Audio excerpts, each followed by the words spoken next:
જન્માષ્ટમી. ભારતમાં અનંત અવતારો થયા છે.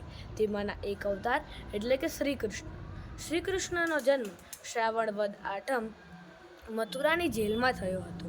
તેમના જન્મ આપનારા માતા પિતા દેવકી અને વસુદેવ હતા અને પાલક માતા પિતા નંદ અને યશોદા હતા.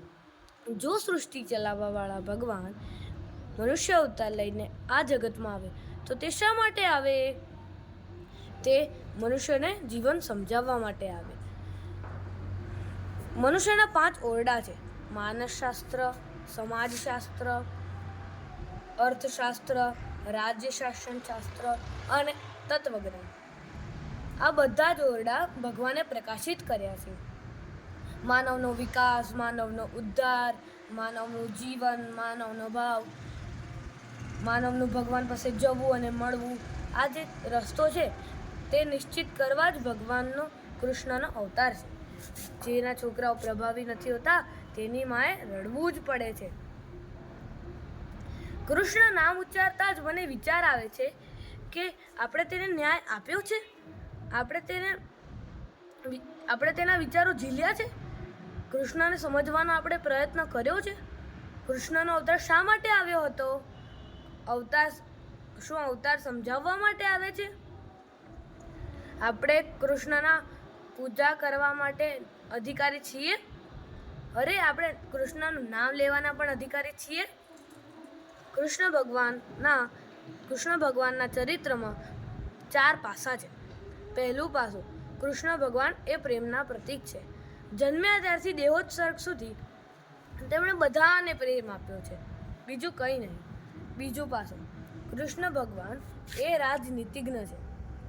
ત્રીજું પાસું, દૈવી કામ કરવાવાળાના તે સખા છે. જ્યાં જ્યાં દૈવિક કામ ચાલતું હશે ત્યાં ત્યાં હું ઊભો રહીશ, એવી તેમની પ્રતિજ્ઞા ગીતામાં છે. અનન્યાશ્ચિંતયન્તો મા એ જનાઃ પરિપાસતે તેષાં નિત્યાભિયુક્તાનાં યોગક્ષેમ વહામ્યહં. ચોથું પાસું, તે માનવ વંશના ઉદ્ધારક છે. તેમને ગીતા કહીને માનવ વંશનો ઉદ્ધાર કર્યો છે. આવું હતું કૃષ્ણ ભગવાનનું ચરિત્ર. વસુદેવ સ્તમ દેવમ એટલે પિતૃગૌરવ. પિતૃગૌરવ એટલે જેનું જીવન જ પિતાનું ગૌરવ બની જાય. જેનું જીવન જ પિતાનું ગૌરવ બની જાય. પરિવારમાં હું એવો છું કે નહીં તે જોવું જોઈએ, તો જ હું કૃષ્ણનો છું તે કહી શકાય. કંસ ચાણૂર અમર્દનમ. આમાં પુરુષાર્થ છે. પુત્ર પુરુષાર્થી હોવો જોઈએ તો જ પિતાને ગૌરવપદ લાગે. દેવકી પરમાનંદમ એટલે માને એવું લાગવું જોઈએ કે મેં આ પુત્રને જન્મ આપીને હું કૃતાર્થ થઈ. કૃષ્ણો ભૂત્વા કૃષ્ણમ્ય છે. મારે કૃષ્ણ જેવું બનવાનું છે. કૃષ્ણ જન્મ મંદિરમાં નહીં પણ મારા જીવનમાં થવો જોઈએ. કૃષ્ણમ વંદે જગદગુરુ.